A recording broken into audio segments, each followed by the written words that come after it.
వీడెవడో గానీ నాకు కనబడితే పోలీసులకు అప్పచెప్పి 6 అడుగుల గొయ్యి తీసి పాతి పెట్టమని చెప్పేదాన్ని. చట్టాన్ని మన చేతుల్లోకి తీసుకోకూడదు అనే ఒక బాధ్యతాయుతమైన భారతీయ పౌరురాలుగా చెప్తున్నా. కానీ అరగుండు కొట్టించి సున్నం బొట్లు పెట్టించి మాత్రం తిప్పాలి.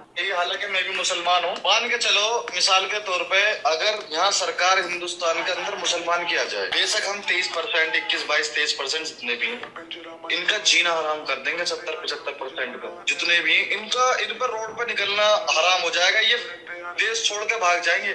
భారత్లో మా ప్రభుత్వం వస్తే హిందువుల బతుకు నరకం చేస్తాం. సోషల్ మీడియాలో వైరల్ అవుతున్న ముస్లిం యువకుడి షాకింగ్ వ్యాఖ్యలు. ఆయన ఏం చెప్తున్నాడంటే, నేను ఒక ముస్లింని, ఒకవేళ పొరపాటున భారతదేశంలో మా ప్రభుత్వం అధికారంలోకి వస్తే ఏం జరుగుతుందో ఊహించండి. మేము కేవలం 23% మాత్రమే ఉండొచ్చు, కానీ ఇక్కడున్న 70-75% మంది హిందువుల బతుకులను మాత్రం నరకం చేసి చూపిస్తాం.